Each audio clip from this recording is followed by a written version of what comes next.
Using only 30%. When I want to increase my profit, I need to do that, blank. And you need to fill up the spot. She said it. I heard she say market and also use only 30%. Ivan, what did she say? She was talking about she had a new business and she's for now using the 30% of profit. No. Jose, what did she say? Laura, I want to see you. Laura, I want to see you all the time. If for 1 minute I don't see you and I see your picture, drop the class.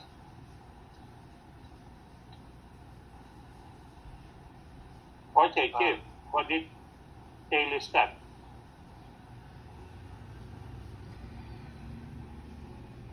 She said something. Now the funny thing is to go back to Kaylee's and not be able to tell again what she said before. Was it about finding new customers? Good. Who said it? Ray J. Good. You increase your profit when you get more customers. Why and how? Why and how? You increase your profit. Oh, that's good. Now I see Laura twice. Now I see her only once. You increase your profit when you get more customers. What do? You have relations. This is what you learn in calculus, functions. You have more customers. Kaylee assumes that the customer buys, but the customer may stop buying. So if you have more customers and the more customers buy more, then you can sell more. If you can sell more, you make more profit. If your customers may increase, but if the customers that are more customers buy less, do you make more profit? Daily. If you have more customers and you increase your customers, but your customers buy less, do you have more profit?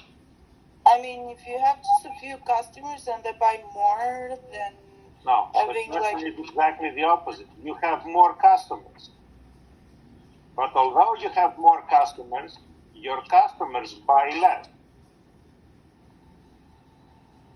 What happens? I feel like it's the same thing as having too many customers and they're buying. I mean, a few customers and they're buying more. I feel like it's the same thing. Because if you have more customers and they buy less, yeah, it's gonna go like they're gonna be like kind of equal.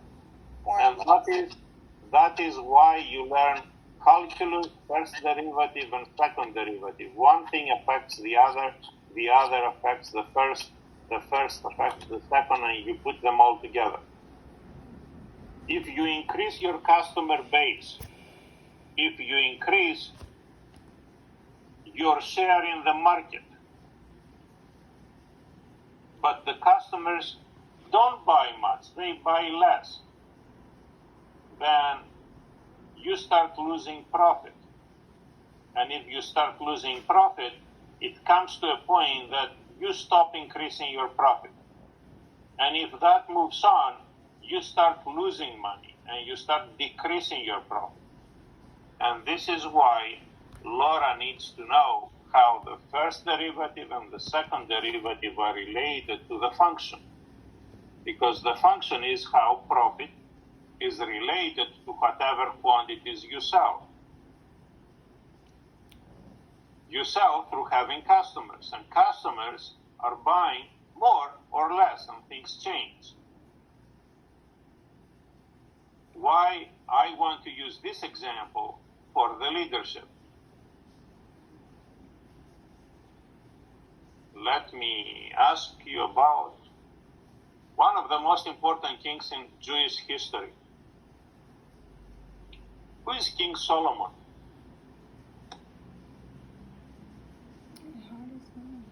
King Solomon. When you think about King Solomon, what do you think? What it brings you to your mind about leadership? Wisdom. Was it a good leader or not? Krishna, where are you? Krishna, I want you to have your coffee and I want to see your face. I'm here. I'm just putting away my stuff because I'm getting ready to go. But I'm here. Okay, so log off and go. Have a nice day. Good. Who is King Solomon?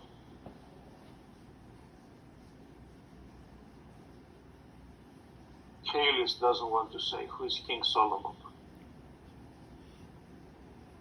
Who is Enver Hoxha? He No. used to be the leader of Albania in the 1990s. No, 1990? Yeah. No, in 1990, Yeah, the president. from the late 40s to the early 90s. Yeah. Okay, so you don't remember him. I gotta. Well, I wasn't. I mean, I remember him from my mom and my father and But my you grandma. remember Mr. Berisha? Yep. Who is this guy? He used to be the prime minister Only. in like 2000. And after Prime that, minister and and then president.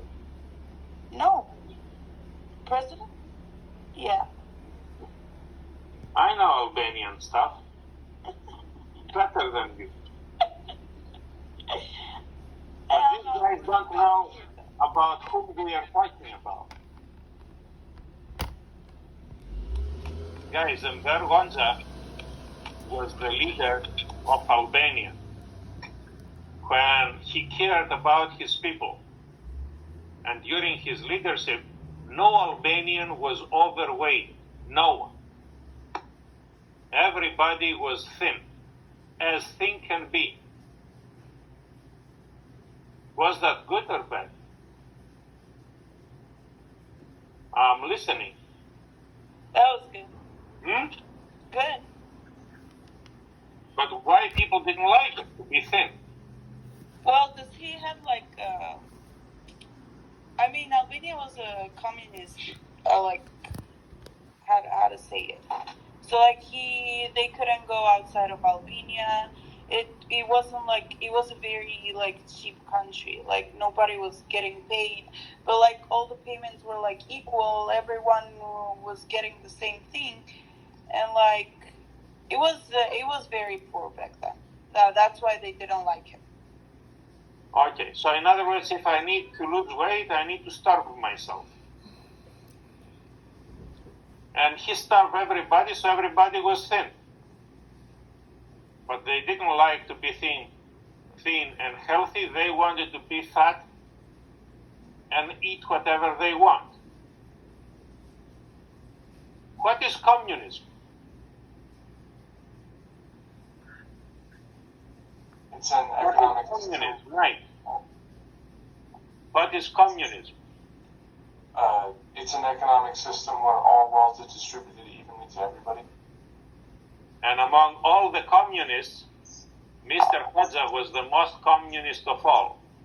No comparison with Mr. Castro, no comparison with anyone in China, no comparison with anyone in Vietnam, no comparison with anyone in Russia and Eastern Europe. He was really by the book. Mm-hmm. Did they like him? People missed him now or not? Not at all. No. But I talked to my friends in Greece and they listen to their parents, and their parents say when we were under Hoxha we had jobs. Now our grandchildren don't have jobs. Well, that's kind of true because, as I said, like everybody was working and everybody was getting paid the same amount. Like nobody was richer, nobody was poor. You know, like everybody. But in other words, you didn't have the option to become a businesswoman under his. That's true. That's true. But you could go onto the field and you will be a farmer would. Yeah. Even if you want to be a businesswoman. So which means that you didn't have a freedom. Can a leader take away a freedom for the people? Can a leader take away the freedom of the people?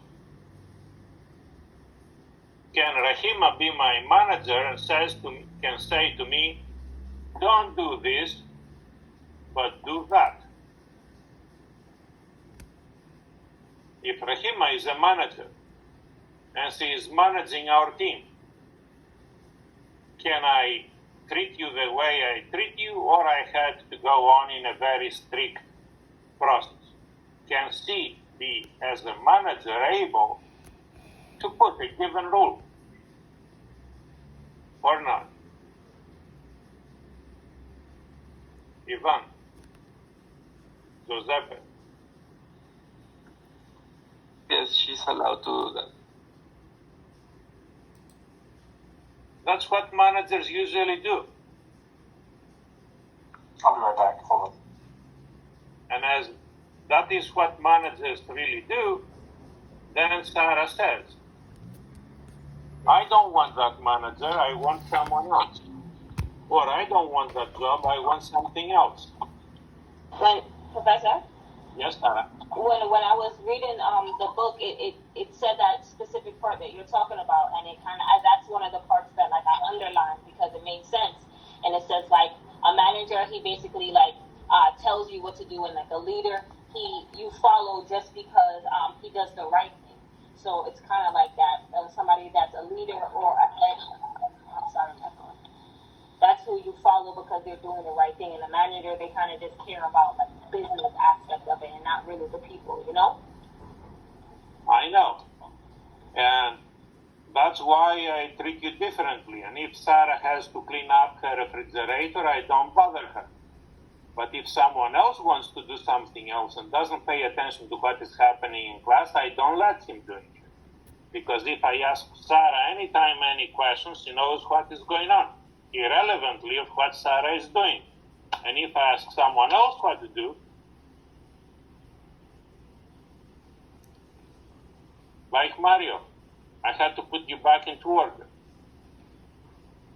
Therefore, treating you differently or treating you each one at the same different case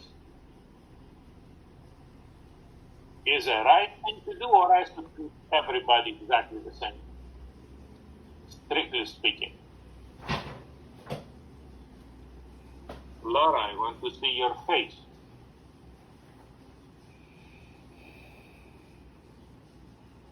Good. And I want you to tell me something about the myth from the Greek hero of Theseus. And I will send you the link, and I want you to look at it. And I want you to tell me why I want you to tell me about that particular myth. In other words, I go to the symbolic frame, and I want to use it for leadership. So, Redzai, what did you really learn from chapter about reframing leadership? You're breaking up. Repeat. You said the chapter from reframing leadership. Yeah, what did you really get in your mind from chapter of reframing leadership? There's like two different styles of leadership. One of the parts I underlined, let me see if I can find it, is where it basically said that, I think it said that Trump was like an embodiment of a symbolic frame.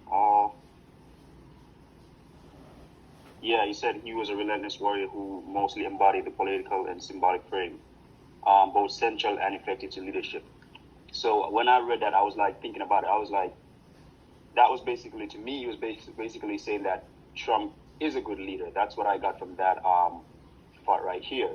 But from the outside looking in, like from what we know that he is probably not the best, or he's not the most conventional leader. He's not what we're used to. And then Hillary, she was more of like a strategist. Mike, turn off your microphone. Me? And Rahima, too. Oh, I want to participate.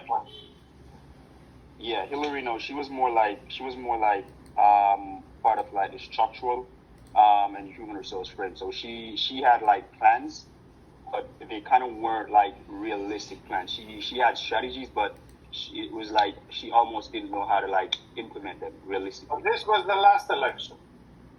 Yeah. So we learned things from the last election. We use it for this election. Yeah. Who is Mr. Bolton? John Bolton. Mr. Bolton. He was somebody who was working Was he in the news the last 10 days? And whatever he said fits with whatever we read in the book or not, and I want to move on. And as we go on into the moving on, it says that leaders actually, they do two types of analysis. They do quantitative analysis and they do qualitative analysis. And when Processo figured out that I'm a quant guy, in other words, I do a lot of quantitative analysis, he liked it, and we become buddies after that, because he likes that stuff too. But do I do any qualitative analysis?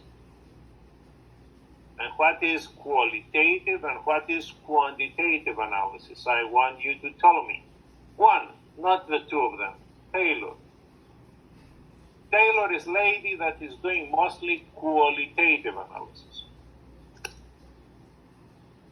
Taylor is specializing, like Son, that I promised to send you his resume, I didn't do it yet, in communications. And in communications, we mostly do qualitative analysis. Or these guys, they think that they do qualitative analysis. But when I talked to Son, he said, Professor, when you go on, you put things in YouTube, do you go on and look at the analytics part? And I said, no, I don't care. And he said, no, you should care about that. And when you put a video and you get into the analytics part, what do? You get information about who is looking at your video, how many people look at your video, etc. I have several videos in YouTube. Do I want many people to look at it or not? Or do I want to restrict some videos from everybody to look at? And I want Taylor to tell me what is qualitative analysis and what is quantitative analysis. I think qualitative is more concerning, like, people, but honestly, I'm not completely sure. I don't really know exactly. Okay. And the book doesn't elaborate that much. And I want to know what is going on. It goes on and it gives you 1 page, 2 pages. 1 page for quantitative analysis, 1 page for qualitative analysis. What did you read from these 2 pages?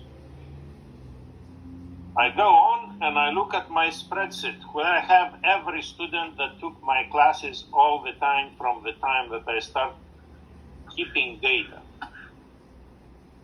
Actually, I was keeping data all the time, but I lost in one computer crash the first years and I have the following years.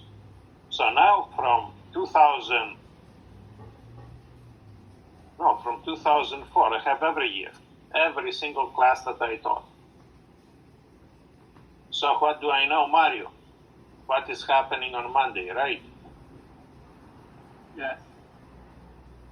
What is this, qualitative or quantitative?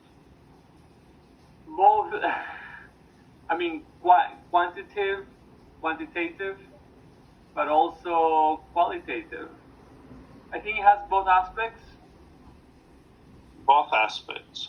Yes. So if I know that Taylor is Taylor is Leo, right?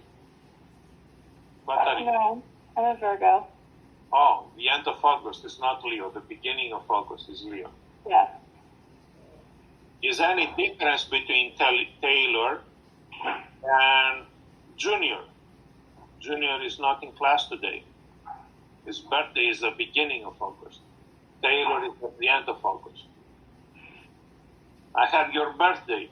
Based upon your birthday, I put an if function in my Excel, and I get to know in what kind of an astrological sign you follow on.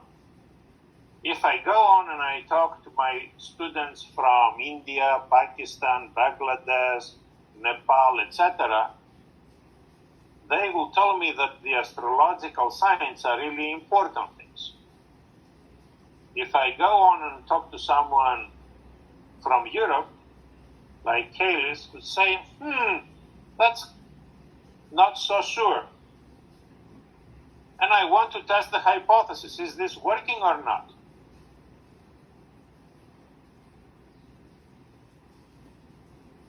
Is this qualitative or quantitative information? Professor? Yes. When you testing the hypothesis quickly, that's quantitative. I think qualitative, because like you said, it wasn't a lot.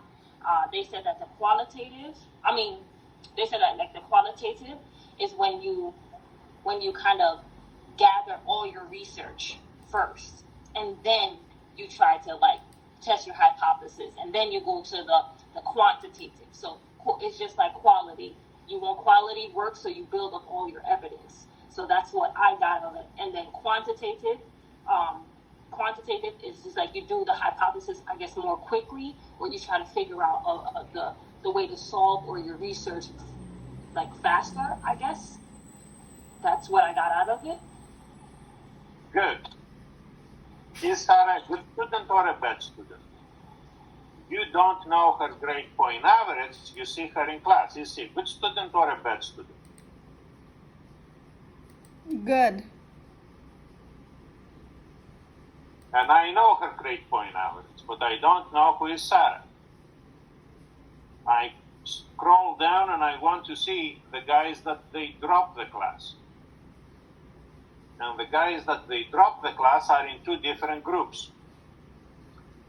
Those that they enter the class and got out of the class before the class started. So I don't know them, but I know everything that I can get from them. And I know the guys that they got into the class, they stayed 1, 2, 3, 4 days, a week, 2 weeks, 3 weeks, and then they dropped the class. And from those who are in class, I have people who start the class and from 9 o'clock they are here, and I have those who are coming late. And those that are not coming often. Is any correlation between this information or not? Yes, Professor. I believe that one is that information is quantitative because it deals with numbers.